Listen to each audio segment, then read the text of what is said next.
Hello all, welcome to today's session. As always, we'll start today's session by quiz week 2 recap, and then we will move to the week 3 agenda, which will be mainly pricing, AWS billing. So for the AWS pricing works, we do have a white paper that we can cover, which we will be covering, but there are a lot of other topics that we will have to cover for pricing. So I'll see how much we can cover in next to 1 hour and 1 hour 15 minutes, and I'll give you pointers at what are further readings that you guys can do. And last 10-15 minutes, let's have it for question answers if any of you guys are facing any issues. So before moving on to this white paper, let's see what all would be important for us. We'll start with AWS TCO calculator versus AWS pricing calculator. And for that, give me just 1 second. Okay. So what is the difference between AWS TCO calculator and AWS pricing calculator? So total cost of ownership, and if you are doing the digital course, you must have come across this term, total cost of ownership. It actually helps. This particular calculator is going to help you reduce your or calculate your cost that you have for the setup in your data center versus the setup that we will be going to have in AWS. So it reduces the need to invest in large capital expense and provides a pay-as-you-go pricing model. It going to show you how your capex versus opex looks like, how much your capital expenditure can be reduced, and how it can be done by a variable pricing, which will be your operating expenditure. So any questions based on how are you going to save cost at a data center level, or at a at a operational level? That's going to be your TCO calculations. Any questions based on your how much a specific service cost, or how are you going to that? Just 1 second, I'm going to open that pricing calculator.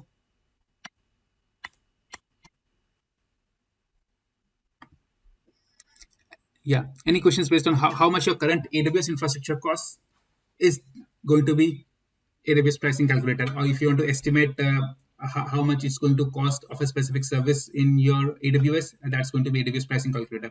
Anything that's related to comparing between existing data center costs versus moving to AWS, that is going to be AWS TCO calculator. So you can launch a TCO calculator from here, and I would definitely say just to play around a bit with both the calculators. In the previous session, we did look into AWS pricing calculator for EC2, but do it for other services also. But here, yes, here if you see, you can select the currency, what type of environment you're comparing against. If you have just on-premises, go for on-premises, which AWS region that you would like to migrate to, or you would like to have your data center, have your all the resources. You're going to select that, the number of servers that you have currently. You can log on them, the kind of storage that you're using currently, and you can add rows for this. And on calculating TCO, it will give you the comparison of how much you can save. Compared to that, when it comes to pricing calculator, you can create an estimate based on the kind of services you're using. Let's say you have a storage solution, then you will go for S3. Then in the S3, you will configure it. Then depending upon the amount of data that you want to store, and then depending upon which kind of storage class you want to have, let's say you want to have backups of your entire data that you have in your on-prem, then you can probably go only for the Glacier, which is just the archive. So instead of SD standard, you are saying that you're going to have it for Glacier. How much data do you need? Let's say you need per month, you might be needing, I'll go for probably a TB per month. You need, let's say, 500 TBs every month. And how much do you plan to access that data? Put, copy, post, list. The request is going to go after transactions. When you provide all this data, it is going to give you a estimate of how it looks like per month. So there might be a scenario-based questions in which it might be asking you that which calculator would you used, or how is that going to work. So understanding the differences between the two will be really helpful. The next topic, very quickly, that we can cover is AWS support plans. So it comes to pricing, then it will also come to the AWS support plans. So we have four specific support plans. We say one is the basic plan, which is provided to everyone, even we all who have created right now free tier accounts. We will be having the basic support. It is included for all AWS customers. Includes, and what does it include? It includes, we can like 24/7 access to customer service, documentation, white papers, and support forums.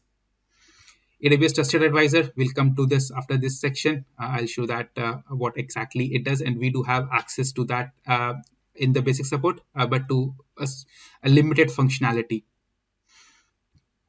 Then we have a personal health dashboard, and there might be a question even on this, that what exactly is a personal health dashboard, or what purpose does it solve. It views the health of AWS services with respect to your services that you are using, and alerts when your resources are impacted. So, for example, let's say you're using a specific service, let's say S3, in a specific region, and if there is like any impairment or any hindrance in that service at that in a particular moment, you'll be getting the alerts for those. So just you can always go ahead and explore your personal health dashboard.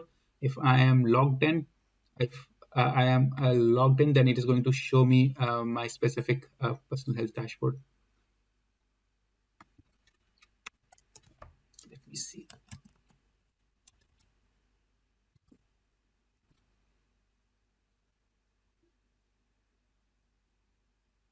So right now everything is cool. Nothing. First of all, I'm not using any much of the services, and secondly, there is no specific outage or schedule changes that is there reported.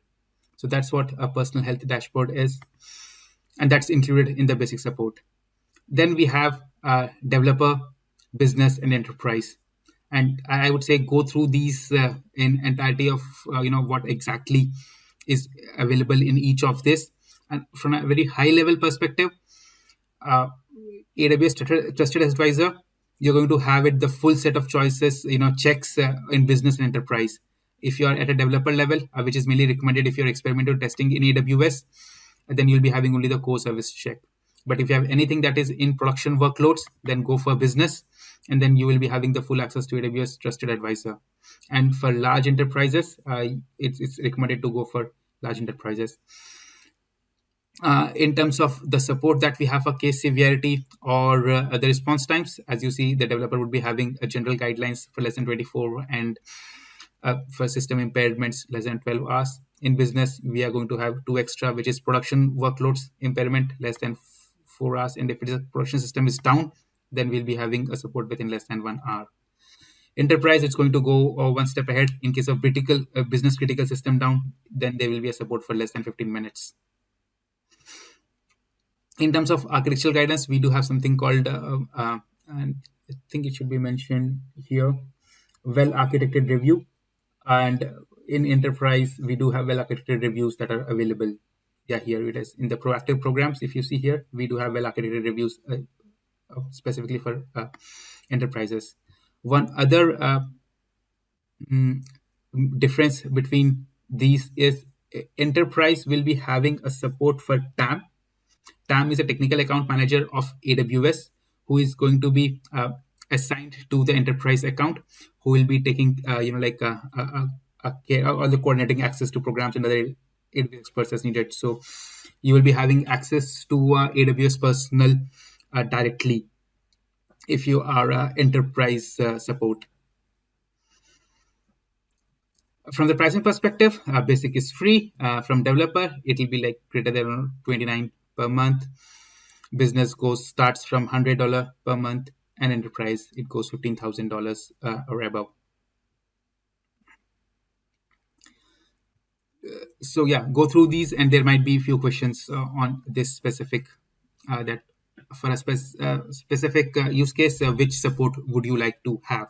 So if anywhere you hear about technical account managers, means it is enterprise. If it's about having a trusted advisor full access, then it cannot be developer or basic. It can only be business or enterprise, and so on and so forth. The next, I believe, yes, we can go for Trusted Advisor itself directly. So let's go to Trusted Advisor. In fact, in my AWS console, we do have called Trusted Advisor. And as the name suggests, it actually advises you on multiple things, and we'll look into that. So as you see here, there are 5 specific uh, areas in which Trusted Advisor dashboard is going to give you advice on. It is cost optimization, performance, security, fault tolerance, and service limits. As you see here, because I have basic plan, for me only these are accessible, but these are not accessible.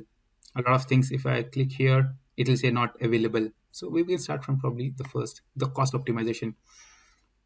So none of the cost optimization check is available in the basic plan. It says that upgrade your support plan to unlock. So these do not cost specifically, but you have to upgrade it to a support plan. So they feel that this is required only when you have production workloads. That's where you need to ensure that you have access to all of these. And what kind of checks does this does? It sees that if there is any like low utilization of Amazon EC2 instance, that you have Amazon EC2 instance which is running 24/7, but you are utilizing it for a very less period of time, that it is going to tell you about that's going to flag you that, and you can check the report to see if you can optimize your usage when you should be switching on the instance, switching off the instance and stuff. Idle load balancer, as your transfer is not getting used, it is just provisioned and it's costing you money. So it's going to do all that checks for you and let you know that these are the places where you can optimize or save costs. For example, an elastic IP address. So if you have an IP address which you're not associated to any instance, then it is going to cost you. It's going to flag you that, so that you can either associate it if it is required or release it. So you can look into these. Similarly, for performance checks, again, it is going to flag you if there are a high utilization of Amazon EC2 instances. Then it means that your whole application performance might get degraded. So you would like to add a few extra EC2 instances, or depending upon how you'd like to structure your application. So similarly, as you see here, right, it does a lot of checks to ensure that your overall application is performant, or your resources are being utilized in a performant manner. Security, again, very important. It is going to find loopholes in the security and is going to flag that. These two are available in the basic plan itself, and each of them, it does go into detail to tell exactly what it does, the alert criteria, and what is the specific recommendation. For example, we will see example MFA root account, which we know is a best practice, and we have set up in all our accounts. So if still there is an account that is for which MFA root account is not enabled, this is going to flag it. So that's what it does. It checks the root account and warns if multiple factor authentication is not enabled. The alert criteria is MF is not enabled on the root account. Recommended action is going to give you the exact guide of how you can do it, and additional resources. So for each of the check, it's going to tell you what all are greens, what are all reds, and if there is a red, what is a remediation action that can be there. Similarly, for fault tolerance, and so on for service limits. So service limits is a kind of important. It's because they are both soft service limits. It's more like you'll have to log on a ticket, or to increase the ticket, or you can increase the service by directly requesting it from your AWS console. It's going to check that, and it's going to flag accordingly. If you're not reaching the service limit, it's going to be blue. If you're almost reaching, yellow. And if you have reached, it's going to be red. And then in case you anticipate exceeding service limit, open a case in support center. And this is going to do it for all the services for which we do have service limits. And there are too many, right? So this, what it helps is this ensures that a lot of overhead that has to be done by uh, the customer themselves, they do not need to do it. This gives them a good enough dashboard, so that if they keep checking this dashboard regularly and ensure that all of these pillars are fine by looking into the dashboard here itself. So that's AWS Trusted Advisor. Then what we can do is that let's go into the AWS cost management. So how can we manage the costs on AWS? And we are going to look a lot of these in our AWS console. But on this page, aws.amazon.com/AWS cost management, you would see a table with AWS cost management services, that how exactly we can manage the costs. And there are multiple ways to do it, but this gives you a good summary, that in case if you want to organize, then we can use AWS cost allocation tags or AWS cost categories. We'll look into these. If you want the reports, then we have AWS Cost Explorer or the AWS Cost and Usage Reports.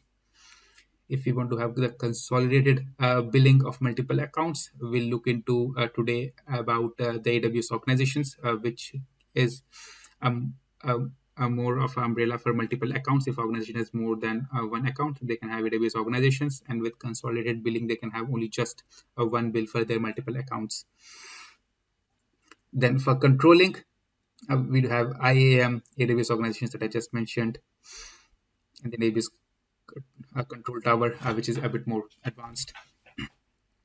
To forecast, to see how your budget is going to be, or your bills is going to be, we can use the Cost Explorer reports for the forecasting reports, or the AWS budgets. Yeah, for the budgets, keep in mind the check and custom budget threshold, the AWS budgets. For purchasing, we all start with AWS free tier, but then we have multiple things that we can choose from to purchase. Elasticity, right size, and inspect. So we will look into few of these right now on the AWS console. But before that, let me go on to the user guide of AWS billing and show exactly one thing. If you go to what is AWS billing and cost management, if you're a first time biller, which is fine. So the features in billing and cost management, if I show you, so we can estimate and plan the AWS costs, receive alerts. We had a billing alert that we set up, but we'll see budgets, which is for multiple accounts, not for just single one account. And threshold exits at one that you set. Assess your biggest investments in AWS resources, so you'll be able to see, but per service, that how they are being built, and you can break down your cost to a very granular level. So to analyze costs, we use the Cost Explorer. For AWS budgets, we can track our AWS budgets. And then we have cost and usage reports, which is going to publish it to S3. You can just enable those reports and choose a S3 bucket, and it's going to publish those reports there, and then you can go and then analyze it from them. And this, if you see, you can receive reports that break down costs by an hour or month, by product or product resource, or by tax that you define yourself. So we have the ability to customize our reports, and then the reports are going to be generated as per that customization. And then for managing the payments, which is fine. So let's get into our console. We'll start with billing. So either we can access billing from here, or you can go here and access my billing dashboard.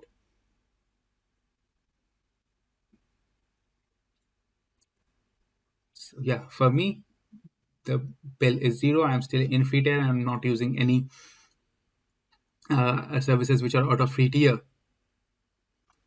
And if you see, I can, in case if there was a bill here, I can go to Cost Explorer to drill down more into how that bill is broken down. But if we this gives important information about this cost, which is fine. But right now, if you see, I am in free tier, so it tells me top free services by usage, that which are the free services that I'm using and how much I have used. So, for example, Amazon S3, I have these limits for Amazon S3, and I have used 1.5% of that yet. This is mainly for copy, post, list services. For GET requests, I have 20,000 GET requests that I can do to access the resources, and I've used 0.46%. So I can drill down. If I do a view all, it shows all the free services, free tier services that I have used. What are their free tier services limits? For example, Amazon EC2, as you say, we have 750 hours of Linux T2 micro instance usage that is available for me, and I have used 1 hour. The forecast for the entire month seems to be like 2 hours for that. So this is going to show you that how we are nearing the free tier. It's possible, though the free tier is for a year, but it's possible that within 2 months you are reaching these limits, and then it will start costing you. So through here you will be able to see all that. Okay, I'm going to go back to home. That's the free tier, and then you can have your alerts and notifications set up in multiple ways. One thing that I would like to now tell about is the resource groups and the tags, which are actually a very efficient way to manage your AWS resources. So it's very easy that to like lose track of all the resources that you have provisioned. So it's always advisable to create the tags for all the resources that you have provisioned, so that you can manage them through a resource group. And like one way is to manage through a resource group, whether it is like you have EC2 instance which you want to patch, or you have some other resources on which you want to track it another way. But even for the cost categories, cost allocation, to see that let's say you have created one particular web application, and for all this web application you have created a tag of web application 1, then you will be able to see that how much that particular web application is consuming. So similarly, in your organization, let's say you have multiple departments, HR department, IT department, and their resources for these departments. And if you tag those resources for each department, you will be able to see how much AWS spend is per department wise. So it all depends upon how do you manage your tags. You'll be able to track the costs according to that. So we'll go to, in fact, so last time we did create a VPC, right? So we'll go to VPC, and then we'll tag the VPC, and we'll see how we can track create a resource group out of those tags, or we can track the cost of this. So in VPC I have 2 VPCs here. If I go here, one is the default VPC, and the one test VPC is what we created, right? So we'll go here, we'll go to tags. So this is the name that I given, name test, but added tags. I'm going to create a tag, and let's say I say department for this is IT. I'm going to save this. So now I have 2 tags for this, and let's say all the AWS resources that I have the tag department and the value of whichever department that particular tag is. Then I can go to resource groups. In the tag editor, in case if I forgot, I can always go here and edit the tags or multiple tags of multiple resources at one go. So I can select for a specific region. I'm in Ireland region, so it showed me Ireland by default. Otherwise, I can add more regions here. The resource type. So I was looking into VPC, so I'm going to go for VPC, or you can have multiple resource types here. And I'm going to search for the resources. So it's going to show me all the VPCs that I have. And these are the tags that I have. So I have the tags here are 2. So let's say for all the VPCs, I want to manage tag for selected resources. I want to add another tag for all the resources. So I'm going to do is I'm going to add tag, and the tag name might be Resource type, this is like just example, might not be required because it's an instance that in use VPC, but resource type, let's say, is networking. So I can add tags for all of them.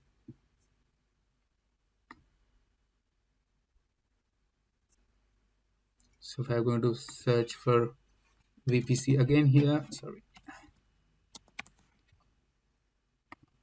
for this particular, and I've done this only for this particular region. So you see, for this particular, I have 3 tags now. One was name, other was department, the third was resource type. And when all my resources are specifically tagged, even then, there are a lot of individual resources that would be there in the organization. So we can create the resource group to group these multiple resources. So let me go to the resource groups. Let's say save groups. So as you say, you can find and group your AWS resources by queries. So when we have created these tags and we consolidate these multiple resources by using tags into resources, then we can find these groups by using queries.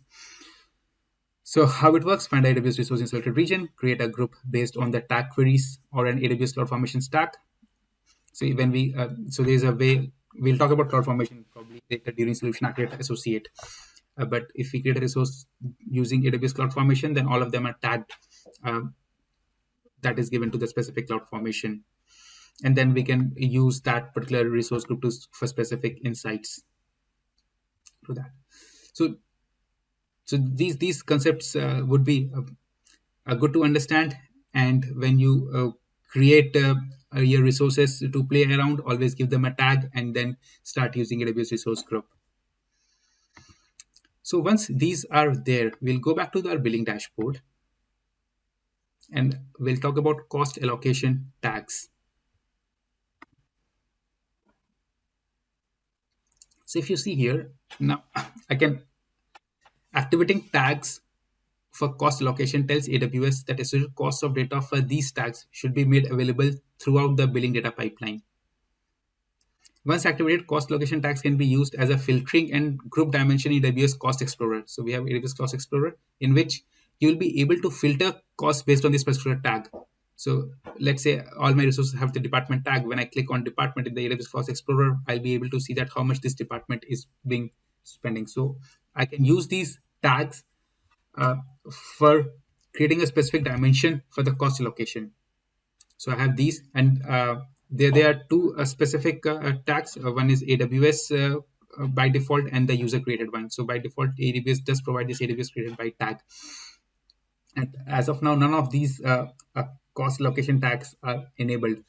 And in case if I want to enable the costs based on the department or by the default it was created by, and if I activate them, then I'll see that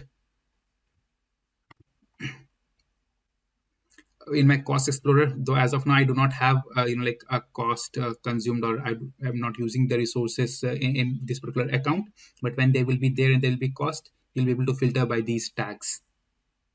And this might be a exam a question, that how do you manage effectively costs of your multiple resources. One of them could be using the tags. Okay, so let's go with that to Cost Explorer. So here, so these are the pre-configured views that you have: the monthly spend by service view, monthly spend by link account view, which account you would like to see the monthly spend, and the daily spend view. If you want to create a Cost Explorer based on a specific tag or any other, you can create launch a Cost Explorer and create your own a dashboard, I would say, or a report would be better. So when you come to Cost Explorer, you can forecast up to, based on your previous months, you can forecast up to 3 months of your usage, and that might be sometimes the exam question is for the 3 months. It does show you the reports. You can see all the specific reports here. Yeah, my dashboard will be pretty empty because there is nothing much that I'm doing in this account. apart from using it for this particular mentoring initiative.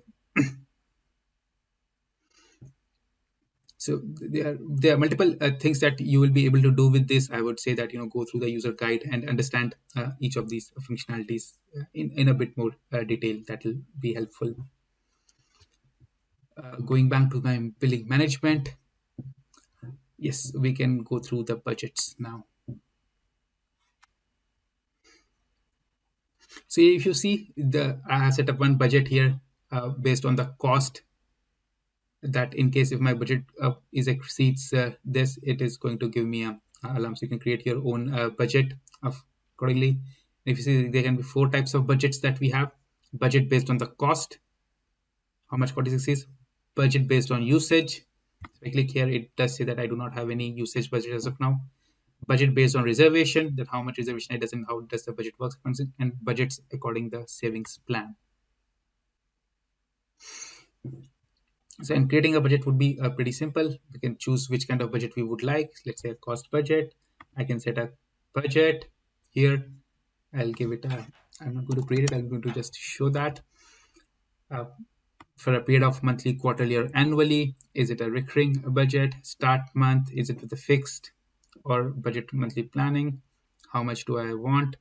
I can filter which specific service I would like to have, or what kind. I can filter based on that. That if you will to track any specific service or any specific tag for that matter, you can do that, and you can create and then configure the alerts based on that. I've already set one, so I'm not going to do that again. To go back to my billing dashboard. So one thing that we can move on to now is AWS organizations. Let me go to AWS organizations. So if you see centrally governance and management across AWS accounts, so you have multiple AWS accounts and you want to manage them, then AWS organizations is the place to go for. AWS organization enables you to centrally apply policy-based controls across multiple accounts in AWS cloud. So you can create an organization. There are 2 modes here. One is for all features, and the other is for consolidated billing. So if it is enabled only for consolidated billing, then all the accounts that are there for this particular AWS organization, they'll be getting a consolidated bill, but managing those accounts will be individual account responsibility. But then we have another a mode called all features. In that, we will be able to manage all the accounts centrally. So when you create an organization, it says that this create organization does all of these. Lets you create and invite new accounts, allow people to apply policy-based controls, help simplify organization-wide management of services. Or you can create organization only with consolidated billing features. And this particular, for all features, it will include by default the consolidated billing also. But in case if you don't want all of the features, you can go for this, but we'll create organization. This. So if you see here, right now I have only one account, which is marked here, which is called as a master account, because this is the account through which I created this organization. So this will be the master account, this particular entire organization. If I go here, organization accounts, it shows that there is only one specific root. There are no other accounts. Here we can create multiple accounts and create multiple organization unit, and then apply policies at a specific organization unit level or at a specific account level. And these are the policies that we can put for specific tag policies or a service control policies or the opt-out policies. So the service control policies would be important for solution architect associate exam. They offer central control over the maximum available permissions for all the accounts in your organization. So for example, in a specific organization, you would like to ensure that all the account and the developers who are using those accounts will not be able to spin instances which are beyond, let's say, T2 micro. Then you'll create a service account policy for that, and you'll apply it at a root level so that it does propagate to all the accounts within that. Or if you want to create an organization unit for developers, and then have that service policy only for that particular organization unit and not for your entire organization. That is also possible. I will not be able to add accounts. So when I click on add accounts here, you see there are two ways to do that. I can either create an account in this organization now. For that, I will have to provide an email address, the credit card, and everything, or I can invite the existing accounts to add my organization. And when I create an invite account, you send to your all email addresses. The verification will expire. But my account is already there. Create an account, so I can create a account here for that. Let's say if I would like to, give me just one moment. Oh, okay. Because I'll have to create organization. I'll have to verify email before I can start adding accounts. So let me go and do that in my mailbox.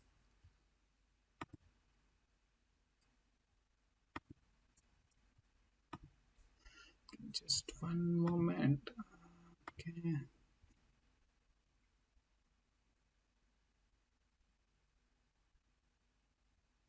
Yeah.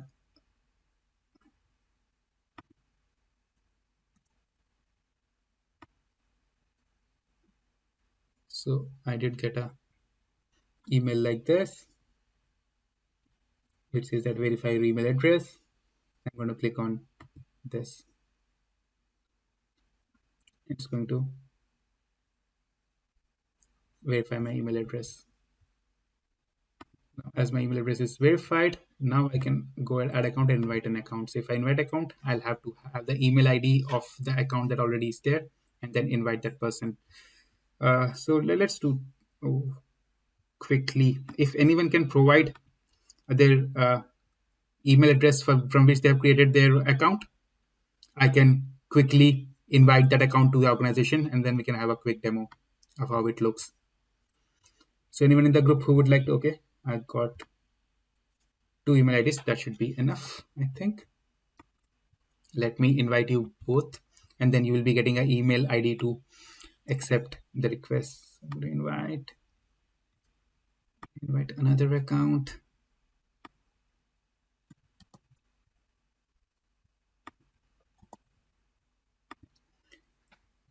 So both of you must be getting an email.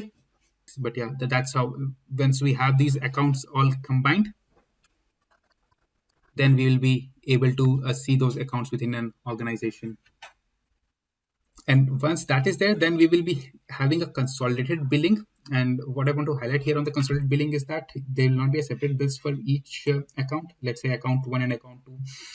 We have EC2 instances in account 1 and account 2. Then you can have a consolidated bill that how the entire compute works, but you can drill down into each of it. It also allows you for, let's say you have reserved your capacity, then it is not per in account capacity. The reserved is as per the organization. So your other accounts will be able to consume the reserved capacity. See if you get an email and you're able to accept it. So once I have verified my email address, it does show that I have one account which is the master account, and I can create organizational unit. So I can create organizational unit, let's say one for development, one for, let's say, test, and one for, let's say, fraud. So I have 3. Similarly, I can create organizations at a HR level or like a business department, whichever way we would like to organize our accounts.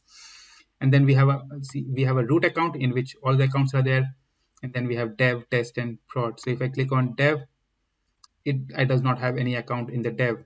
In the test, I do not have any account in the test. I only have account at the root level.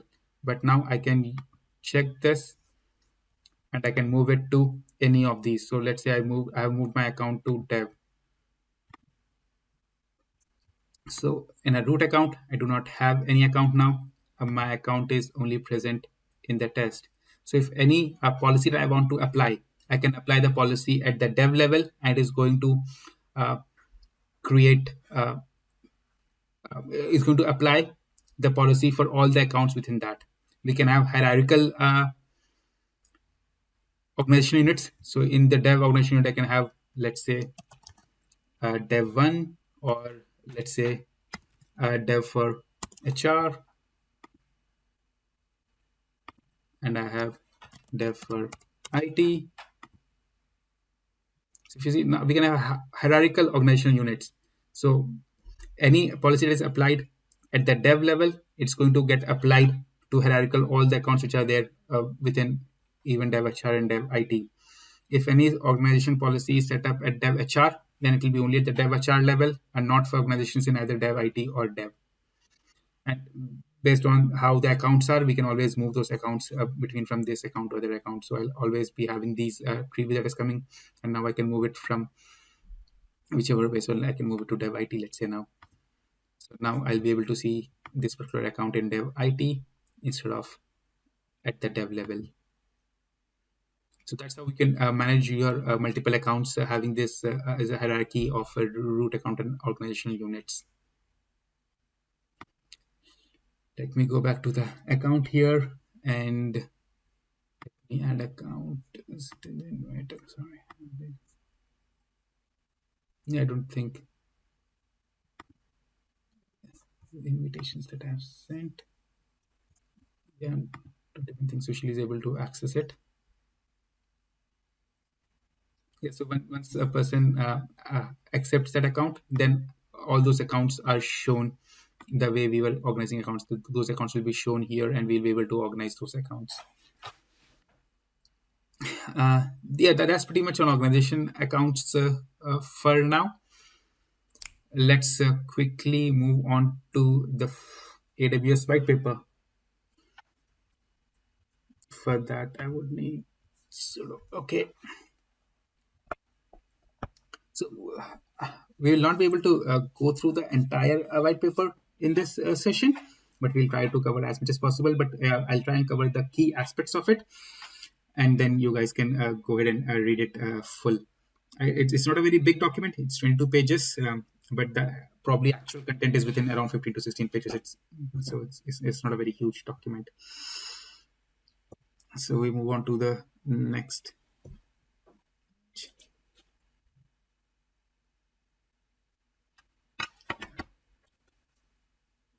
Yeah, no problem, Sushil. That's okay if you're not able to log in to your account. We'll move here. But yeah, if you guys want to try this organization later on, so you guys can like group among yourselves, and that I always suggest everyone to like have a group study. Pair it between two people or two or three people, create a small groups, and then motivate each other and get onto it. So in case if you would like to all would like to break out into people of group or two or three and try these different hands-on exercises on a screen share or something in your own time, depending upon which time zone you are and how you are gelling up with other people, please go and do that. It's a very good way of learning.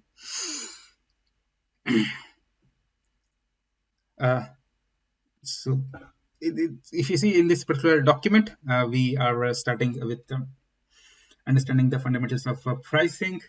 This would be actually important. That what are the key tenets on which the pricing is based for the all AWS.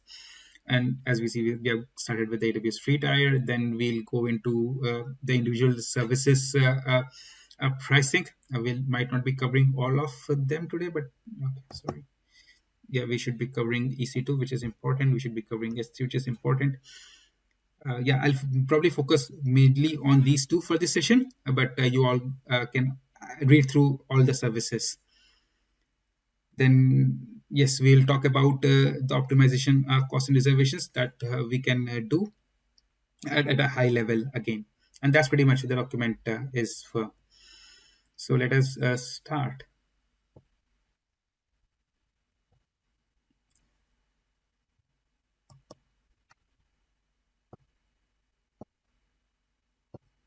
Next page, key principles.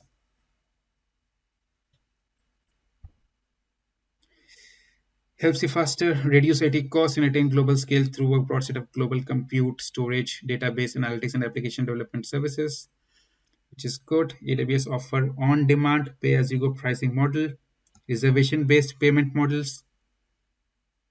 So these two are important. One is like on-demand pay-as-you-go, and the second is reservation-based pay-as-you-go model. So their basic principles are both based on these only. So I'm just finding for a specific a line uh, that would be important. Or let me write that if I'm able to find that. So one is this pay-as-you-go pricing model. The second is reservation-based. The third is the more you pay upfront, the better it would be in terms of saving. So if you are reserving, if you pay upfront, you'll be having the more cost saving. And then the fourth would be having the dedicated. It is going to be cost more in case, but in case if you have a software bound licenses, then you will need to have the dedicated resources. Let me scroll down. Sure.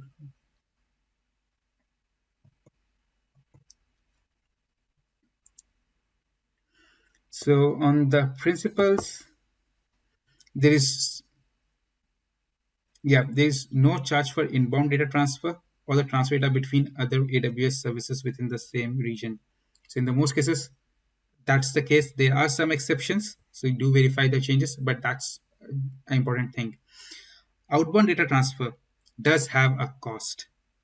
So it's aggregated across services and then charged at the outbound data transfer rate. Yeah, we have a monthly statement in which we'll be having this AWS data transfer out. For compute resources, we pay hourly from the time you launch this resource. We do have per second billing also now. We will talk about that.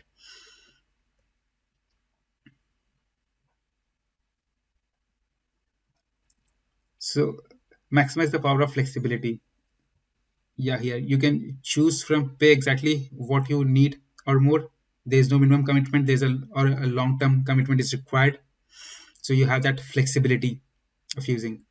For the right pricing model, as we discussed even in our previous class where I was showing the EC2 estimate through the pricing calculator, there are majorly four of them. On demand, which is the pay-as-you-go pricing model. Dedicated instances.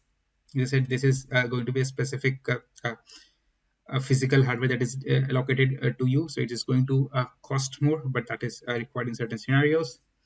Then you have spot instances, which lets you purchase the spare computing capacity with no upfront commitment, but this needs to be used only as a spare. Do not run your mission critical workloads on spot instances because um, you will be able to get based on what you are bidding, and in case the price goes beyond your bidding price, then the instance will no longer be available for you, and then you can make the reservations.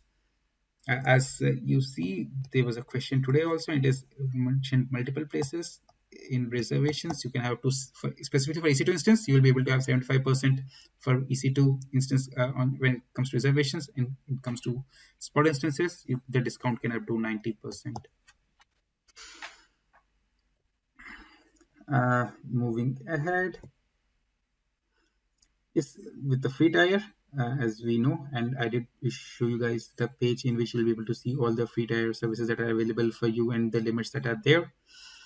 We start with that, and as you start consuming the resources and you exhaust your free tier, that's when your charges would be there. Now let's talk about the individual services pricing, and you would see that the most of the services have the similar pricing philosophy. And the pricing philosophy here again, if you see, we'll talk about the on-demand instances. So there is no longer term commitments required. It comes to spot instances. Yeah, but you might be having questions on the scenario based that which instances would you like to prefer. So for on-demand instance, if you see users who prefer low cost and flexibility of EC2 without upfront payment, applications with short-term spiky and predictable load that cannot be interrupted. So you have these instances now dedicated to you, and then it's up to you when do you want to switch those or deprovision those resources. Until you deprovision them, you will be able to utilize them, and you'll be paying for the amount of time that you'll be using it. For the spot instances, so applications that have flexible start and end times, it's because it is based on uh, the bidding. So you will not be sure exactly at what time you'll be able to get the compute resource, and or at what time it will be forfeited. So if you have an application which has a flexible start and end time, let's say you need to generate a report from a huge set of data which takes let's say an hour, and you need this report 24 hours, let's say a daily report that needs to be generated, then you can use the spot instances that in the 24 hours at any moment you might be able to get 1 hour, then it should be fine. Applications that are only feasible at a very low cost compute prices, because this gives you up to 90% of uh, demand price. So it's really good. Users with urgent computing needs with a lot of additional capacity, that's when you can use the spot instances.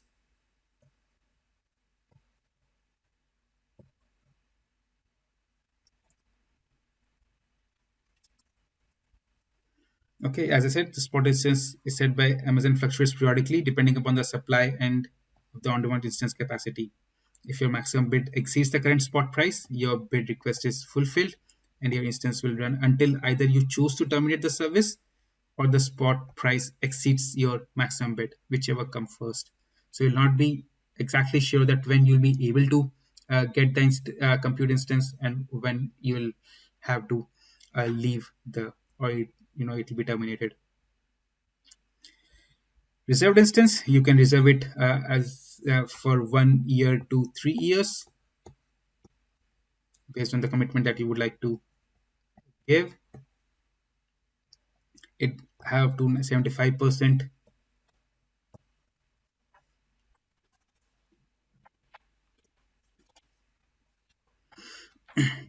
So you will get Sutanshu, I can see that you have asked question will terminate without notification. You will get a notification, but it's not that you will be able to do anything. It's going to just notify you that it is getting terminated.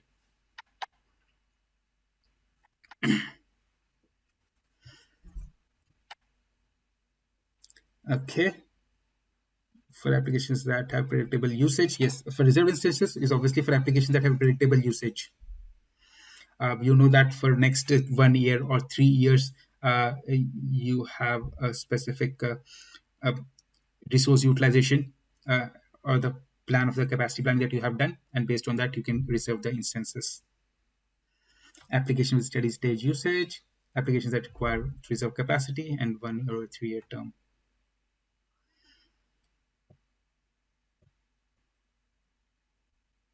And then finally, dedicated hosts is mainly the physical EC2 server dedicated to for your use. It will not be shared with multiple customers. You will be having the physical EC2 server for your specific use, and it is mainly used for existing server-bound software licenses, whether it is including Windows Server or SQL Server, a specific license per second billing. And this is interesting actually. Like when EC2 was launched, then it was a major breakthrough that we are able to use the compute instances per hour instead of have to have a huge capital expense.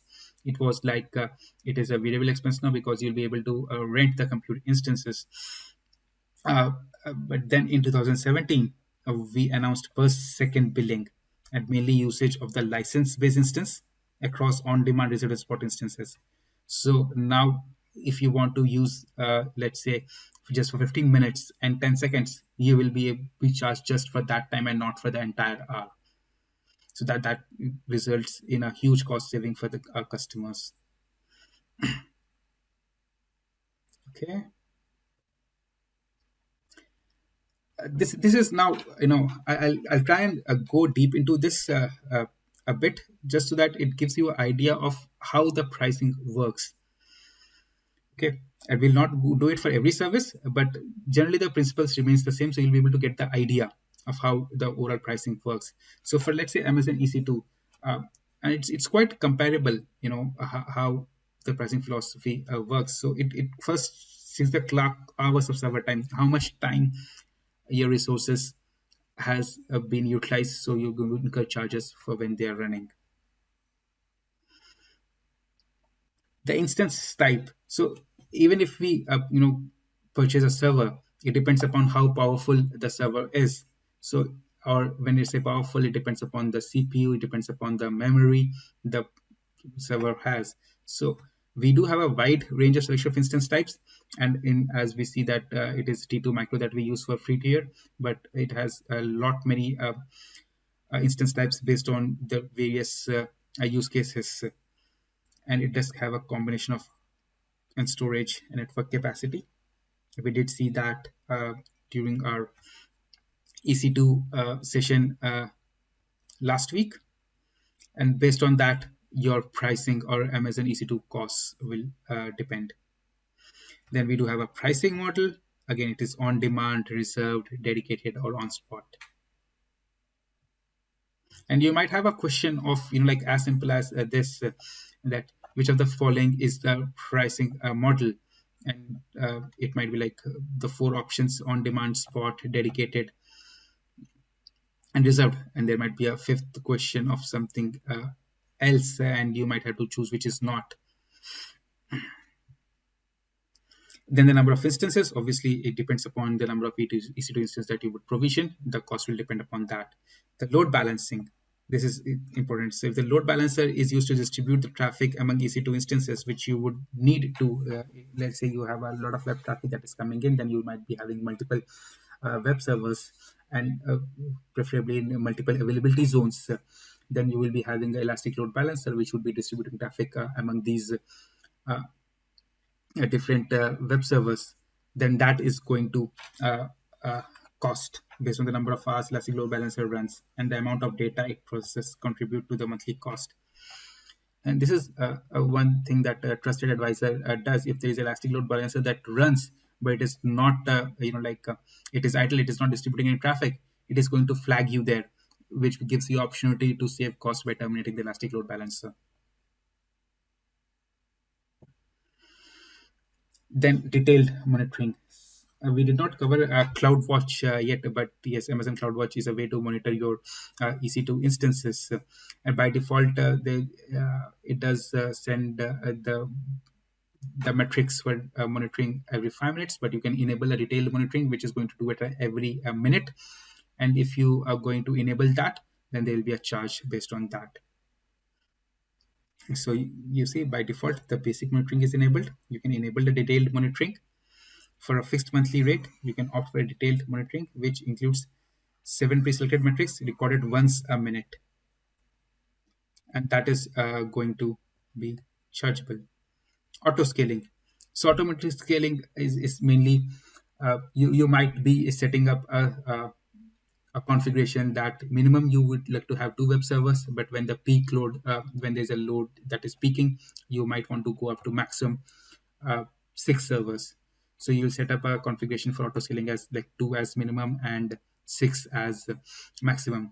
2 as minimum mainly because you might want to have it in 2 different availability zones, so that if one availability zone goes down, your application is still accessible, though it might not be having enough traffic. But it is good to have one instance each in each availability zone so that your application is always available. So that is going to cost you depending upon the number of instances that you're running. But auto scaling as such, which is going to scale up and down, is not going to charge, but is going to scale up. That means extra resource is being provisioned, and that resource is going to be charged. Elastic IP addresses, I did send it over the group, how the costs are managed. So if Elastic IP address is suited to a running instance, then there is no charge. But if there is an Elastic IP address which is which you have, which you're not attached it, then it is going to get charged. Obviously, the charge will also depend upon the kind of operating system that you are using. So if you're going to use a Microsoft SQL Server or Windows Server service, so we do have images based for these inbuilt packages, whether it is operating system or the software packages, and the cost is going to be depending upon that. It will not be that you have to pay for them specifically extra. All of them would be present within the cost of the pay as you go pricing model, unless you choose to bring your own licenses. If you have license of your own, then you can always have a EC2 instance, and you can install your license on your own. That's for EC2. AWS Lambda, we have not covered AWS Lambda yet, but in case if you have completed the 6-hour digital training course, you would have understood that AWS Lambda is a, a serverless a function which lets you to run code without provisioning or managing servers. So this is important. It lets you to run code without provisioning or managing servers. So even if you have, let's say, a web application, then in cloud you will have to have a EC2 instance, which is a VM, which you'll have to provision, you have to manage it, and run your web application on top of it. AWS Lambda takes you to another level in terms of relieving the overhead that you need to manage even those EC2 instances. It allows you only to upload your code, and then you can run that code. You only pay for the compute time you consume. There's no charge for the code that you're running here. So it's for, let's say, you have a serverless web API, and your web API runs for a specific time, then you're going to pay only for that particular time based on the execution of that particular API.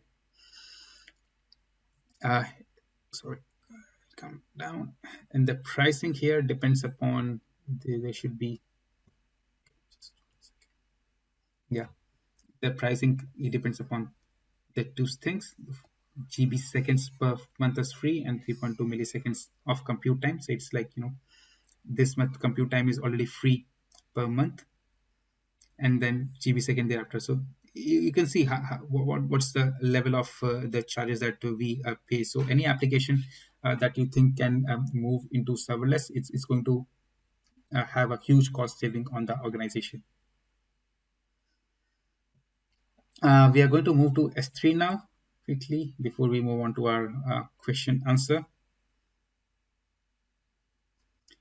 So S3, as we know, is built and store retrieve any amount of data from anywhere. And that's whether it's static websites or mobile apps, corporate applications. For all of them, you can always use Amazon S3. For the storage cost, it will depend upon the which storage class it is. If it is a standard, it will depend upon what's your requirement. If it is going to be archive, then you're going to use Glacier. It's going to cost you less. But if it is going to be standard, then it's going to cost you more. If it is not critical and you would like to go for standard one zone IA, it is going to cost you less. It will not depend on which tier would you like to have. Obviously, it will depend upon the number and the size of the objects that you store here. The overall amount of data that you're going to store is going to cost you. How do you access? The frequency of access depends upon that. It has limits. So the get request and the put and copy request is going to cost on that, and the amount of data that is transferred out of Amazon S3. So any data that you are transferring inside Amazon is free of cost, but any data that you are transferring outside Amazon is going to cost you.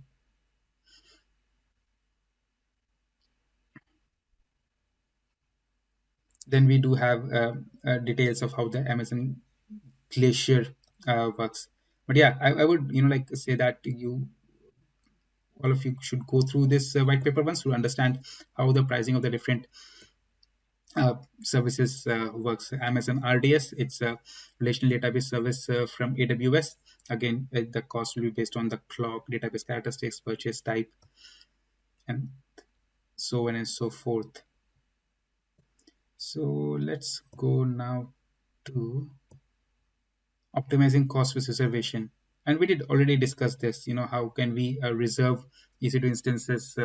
We can also reserve your RDS or other services through which you can go to this page to have a more detailed look into how these works.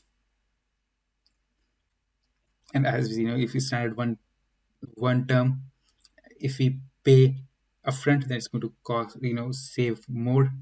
You can always have a monthly, hourly bills here. If it is 3 term, these are the costs. But the best way to see about this cost is go to the pricing calculator, because the costs keep on changing. AWS keep on reducing the costs because they operate at a massive economies of scale. So whenever they have an opportunity to reduce costs, they reduce those costs at their end, and then they pass on the savings to the customers in way of reducing the services prices.